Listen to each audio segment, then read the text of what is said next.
Bismillahirrahmanirrahim. Dalil dan penjelasan lengkap seputar kunut subuh. Saya akan mulai dari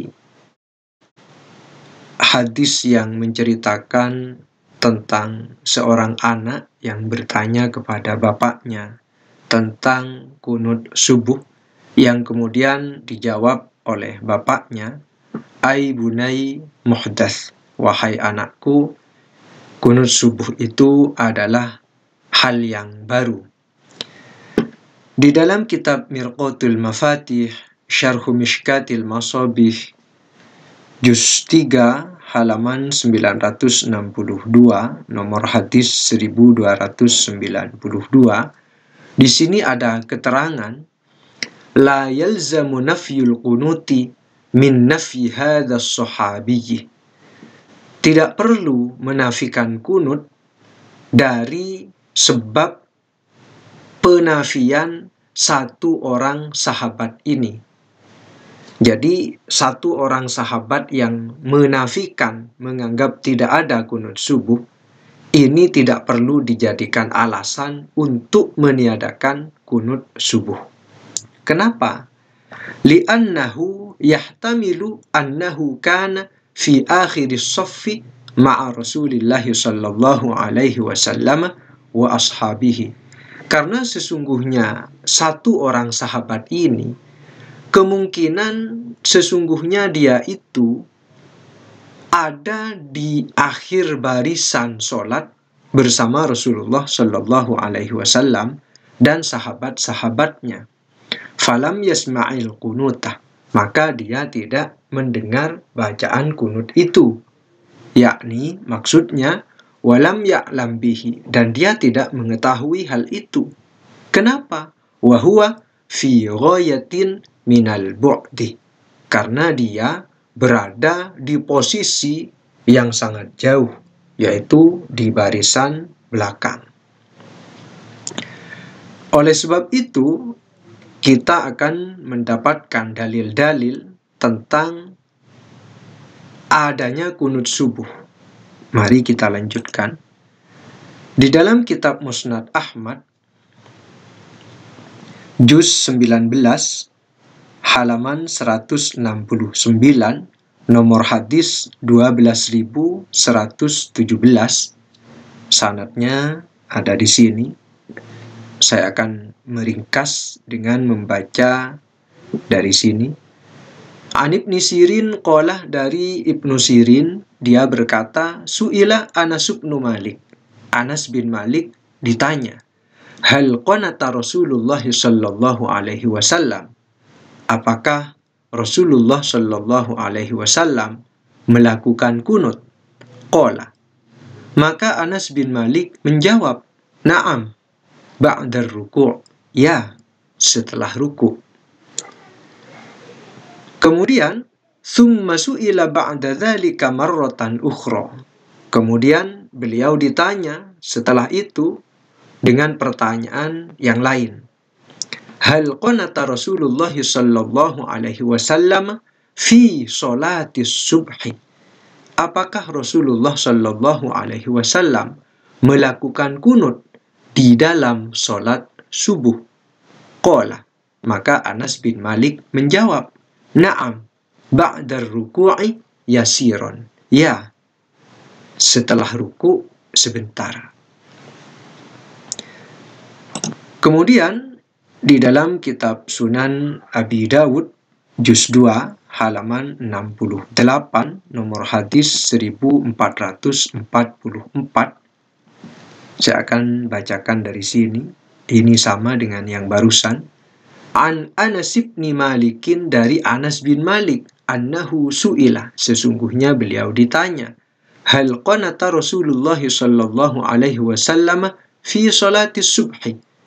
Apakah Rasulullah sallallahu alaihi wasallam melakukan kunut di dalam salat subuh?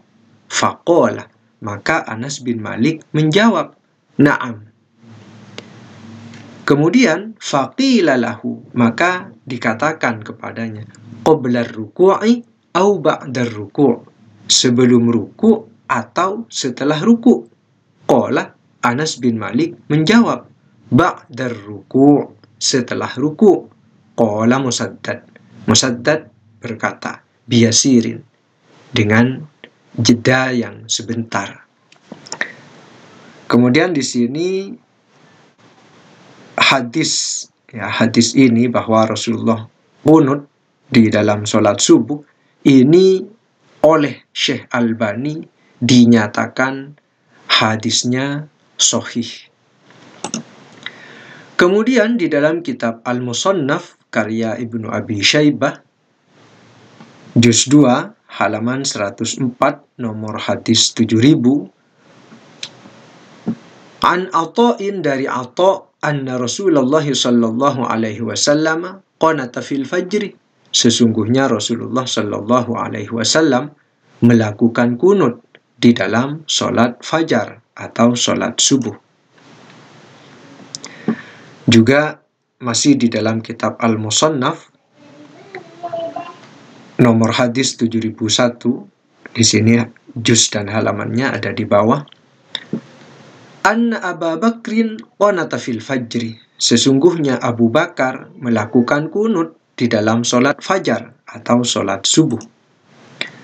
Juga di dalam kitab Al-Musannaf disebutkan an Abdullah bin Ma'qil, dari Abdullah bin Ma'qil, qala, dia berkata, qanata fil fajri rajulani min ashabin nabiyyi sallallahu alaihi wasallam, Aliyun wa Abu Musa. Dua lelaki dari sahabat-sahabat Nabi sallallahu alaihi wasallam melakukan kunut di dalam sholat fajar atau sholat subuh. Siapa dua lelaki itu? Yaitu Sayyidina Ali dan Abu Musa. Masih di dalam kitab Al-Musannaf nomor hadis 7004, an Abi Raja'in al-Utaridi, dari Abi Raja' al-Utaridi, qala, dia berkata, ra'aitu ibn Abbasin yamuddu bidab'aihi fi qunuti salatil ghadati idza kana bil Basrati. Aku melihat Ibnu Abbas menjulurkan lengannya, jadi lengannya diangkat, fi qunuti salatil ghadati, di dalam kunut salat subuh, ketika beliau berada di Basrah. Masih di dalam kitab Al-Musannaf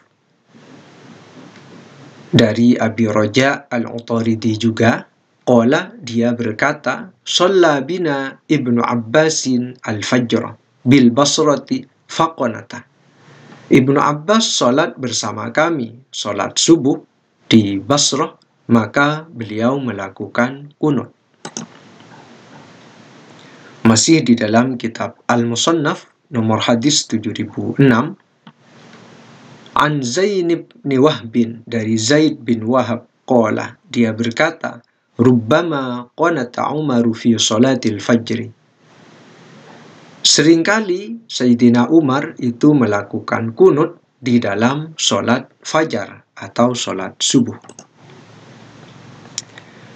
Kemudian di dalam kitab Al-Mudawwanah juz 1 halaman 192, qultu libnil Qasim, aku berkata kepada Ibnul Qasim, fahal yajharu bid-du'a'i fil qunuti imaman kana aw ghaira imam. Apakah menyaringkan bacaan di dalam doa kunut, baik itu imam atau selain imam? Qala, Ibnul Qasim menjawab, la yajharu, tidak menyaringkan bacaan. Qultu, aku berkata, wa huwa qaulu Malik, apakah itu pendapatnya Imam Malik? Qala, Ibnul Qasim menjawab, huwa ra'yi, itu adalah pendapatku. Jadi jawaban dari beliau ini tidak mengatakan ini sesuai sunnah, ini tidak sesuai sunnah. Tidak. Beliau mengatakan tidak perlu menyaringkan. Pendapatnya siapa? Pendapatku. Ini kata Ibnul Qasim. Kemudian perhatikan di sini, qala Ibnu Wahbin an an Sa'id bin Abi Ayyub, an Khalid bin Yazid, an Abi Rafi'. Dari Abi Rafi' anna Rasulullah sallallahu alaihi wasallam qala, sesungguhnya Rasulullah sallallahu alaihi wasallam bersabda, salullaha hawaijakum albattata fi salatis subhi. Mintalah kalian kepada Allah hajat-hajat kalian, keperluan-keperluan kalian apapun di dalam sholat subuh. Nah, kemudian hadis ini dijadikan penguat adanya kunut subuh sebagai pengamalan dari hadis ini untuk meminta kepada Allah tentang hajat-hajat kita di dalam sholat subuh. Karena di sini hadis ini dikutip di dalam kitab Al-Mudawwanah pada pembahasan doa kunut. Kemudian terkait dengan adanya pertanyaan bahwa Rasulullah dulu itu kan kunut karena ada qurra, penghafal Al-Quran yang dibunuh, kemudian Rasulullah melakukan kunut atau yang disebut dengan kunut nazilah, dan Rasulullah melakukan kunut itu hanya 1 bulan, setelah itu berhenti, kan begitu yang sering kita dengar. Di dalam kitab Syarhu Ma'anil Athar, saya akan bacakan dari sini, juz 1 halaman 245, nomor hadis 1458, Anir Rabi' ibn Anas, dari Rabi' bin Anas. Jadi dari Rabi' anak dari Anas. Qala, dia berkata, kuntu jalisan inda Anas bin Malikin radhiyallahu an. Aku duduk di samping Anas bin Malik, semoga Allah meridhoinya. Faqila lahu, maka dikatakan kepadanya, innama qanata Rasulullah sallallahu alaihi wasallam syahron. Jadi ada orang yang berkata begini, sesungguhnya Rasulullah sallallahu alaihi wasallam itu melakukan kunut hanya 1 bulan. Perhatikan jawaban dari Anas bin Malik. Jadi mendengar ada orang berkata Rasulullah hanya melakukan kunut 1 bulan, maka Anas bin Malik berkata, mazala Rasulullah sallallahu alaihi wasallam yaqunutu fi salatil ghadati hatta faraqad dunya. Rasulullah sallallahu alaihi wasallam tidak henti-hentinya atau senantiasa melakukan kunut di dalam sholat subuh sampai beliau berpisah dengan dunia atau sampai beliau wafat. Jadi kalau kita kaitkan antara dalil bahwa Nabi itu kunut hanya 1 bulan, ya itu kan ada hadisnya kan, sahih juga. Tetapi kemudian menurut Anas bin Malik untuk sholat subuh Nabi tidak pernah berhenti. Jadi kan Nabi itu kan ada di dalam hadis Nabi kunut sholat maghrib dan sholat subuh. Ada juga hadis yang mengatakan Nabi kunut di semua sholat fardu. Nah, kalau kita kaitkan antara Nabi itu pernah kunut maghrib dan subuh. Nabi itu pernah kunut 5 waktu. Nah, kemudian Nabi itu kunut selama 1 bulan. Kemudian Anas menambahkan, Nabi tidak pernah berhenti kunut di dalam sholat subuh sampai beliau wafat. Berarti kesimpulannya, Nabi hanya kunut dalam waktu 1 bulan, itu kunut yang maghrib, atau kunut nazilah, atau juga kunut yang 5 waktu, karena ada musibah. Kemudian Nabi berhenti, tetapi Nabi melanjutkan kunut yang ada di dalam sholat subuh, sebagaimana informasi yang disampaikan oleh Anas bin Malik. Jadi kita gabung antara hadis-hadis yang ada. Jadi memang benar Nabi hanya kunut sebulan.